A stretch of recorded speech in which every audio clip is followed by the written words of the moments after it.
Hello students, how are you? Hope you all are very fine.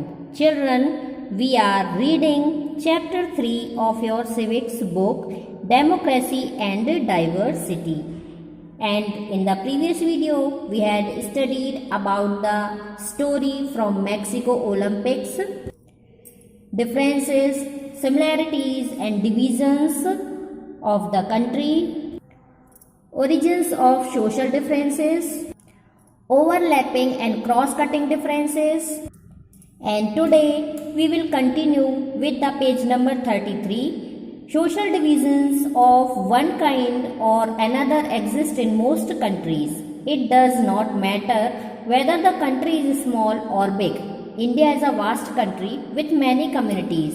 Belgium is a small country with many communities. Even those countries such as Germany and Sweden that were once highly homogeneous are undergoing rapid change with influx of people from other parts of the world. Migrants bring with them their own culture and tend to form a different social community. In this sense, most countries of the world are multicultural. अब देखिए social division के बारे में हमने कल पढ़ा था, तो सोशल डिवीज़न है सिर्फ एक कंट्री में नहीं है। ऐसा नहीं है कि सिर्फ हमारे ही यहाँ या भारत में ही या नीदरलैंड में ही सोशल डिफरेंसेस है वो पाया जाता है, बल्कि बहुत सारी कंट्रीज ऐसी हैं, चाहे वो छोटी हो चाहे बड़ी हो, वहाँ पर सोशल डिवीज़न पाया जाता है। जैसे कि हमारा देश भारत बहुत बड़ा देश है, तो यहाँ बहुत सारी कम्युनिटीज़ के लोग रहते हैं। तो चलिए यहाँ तो ऑब्वियसली है कि सोशल डिवीज़न पाया जाता है, लेकिन बेल्जियम एक स्मॉल कंट्री है, लेकिन वहाँ भी बहुत सारे कम्युनिटीज़ के लोग रहते हैं। इसी तरह से जर्मनी और स्वीडन की बात की जाए तो सब जगह जो है बहुत सारे सोशल डिवीज़न्स पाए जाते हैं। अब यहाँ पर वर्ड आता है कि होमोजीनियस और माइग्रेंट्स पीपल क्या होते हैं। तो a society that has similar kind of people, especially where there are no significant ethnic differences. homogeneous society कहलाती है वो सोसाइटी होती है जहाँ पर एक ही तरह के लोग हो, सिमिलर काइंड ऑफ पीपल हो, स्पेशली वो एथनिक डिफरेंसेस वहाँ पर मायने ना रखता हो, वो होमोजीनियस सोसाइटी कहलाती है। और माइग्रेंट क्या होते हैं कि anybody who shift from one region or country to another region within a country or to another country usually for work or other economic opportunities. अब माइग्रेंट कौन होते हैं? ऐसे व्यक्ति, ऐसे लोग जो कि एक रीजन से दूसरे रीजन में किसी भी कारण से जाकर के वहाँ रहने लगते हैं। जैसे मान लीजिए काम करने के लिए गए या दूसरी इकोनॉमिक अपॉर्चुनिटीज़ को पाने के लिए गए, तो ऐसे लोग माइग्रेंट पीपल कहलाते हैं। और फिर ऐसे लोगों की जो सोसाइटी माइग्रेंट सोसाइटी बन जाती है। तो यहाँ आप होमोजीनियस सोसाइटी और माइग्रेंट के बारे में लिख लीजिए, ये दोनों इम्पॉर्टेंट हैं। इसके बाद बात आती है politics of social division. Social divisions की पॉलिटिक्स क्या होती है उसे देखना जरूरी है, तो इसको हम नोट्स के थ्रू समझ लेते हैं। तो children, let's start writing here politics of social divisions. Democracy involves competition among various political parties. Their competitions tends to divide any society if they start competing in terms of some existing social divisions.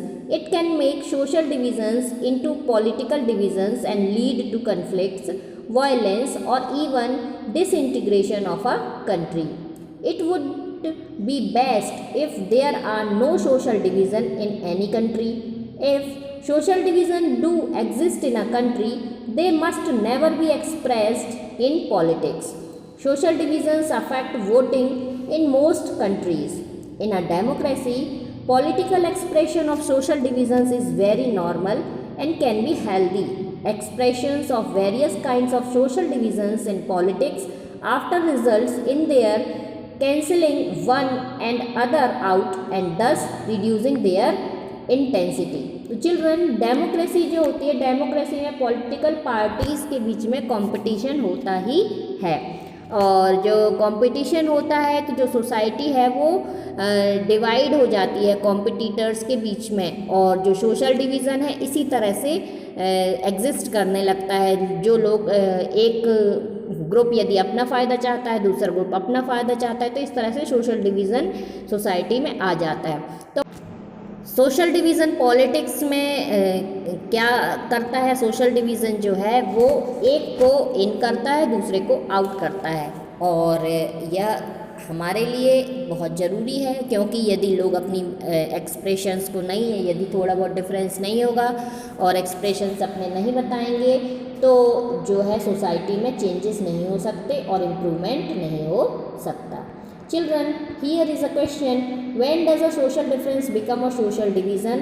How do social division affect politics? Give two example. How does social division and politics interrelate each other? Explain it. How does social division make democracy stronger? Discuss. Three factors are crucial in deciding the outcome of politics of social division. तो children, ये homework है और ये answers आपको find करना है, इसी topic में मिलेंगे या बुक में मिलेंगे, और आप इन आंसर्स को इजीली, यदि आप चैप्टर को रीड करेंगे तो इजीली इन आंसर्स को आप फाइंड कर सकते हैं। Now let's write 3 factors that determine the outcome of politics of social divisions.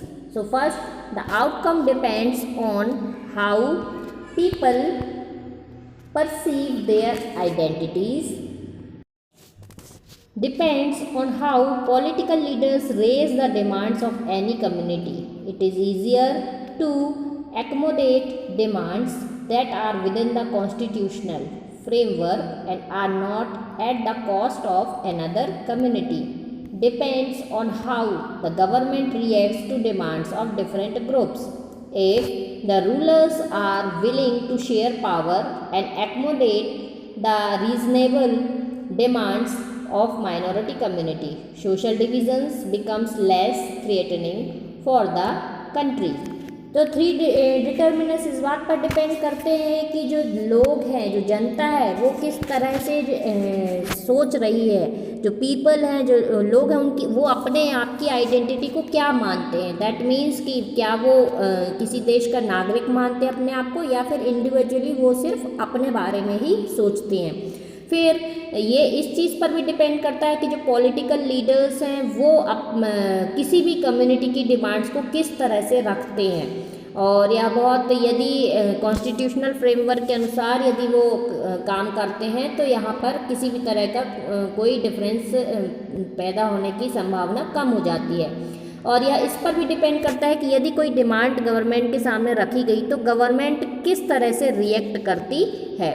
तो यदि रूलर्स जो हैं, जो रूल कर रहे हैं, वो उस पावर को शेयर कर लेंगे, और जो डिमांड्स हैं, चाहे वो किसी की हो, माइनॉरिटी कम्युनिटी की हो या किसी की भी हो, सोशल डिवीज़न को कम करने के लिए डिसीजंस लिए जाएंगे, तो वो निश्चित रूप से एक डेमोक्रेसी को सक्सेस बनाने के लिए हेल्पफुल होगा। तो चिल्ड्रन, यहाँ आपका ये चैप्टर फिनिश होता है। नेक्स्ट वीडियो में हम न्यू चैप्टर को करेंगे।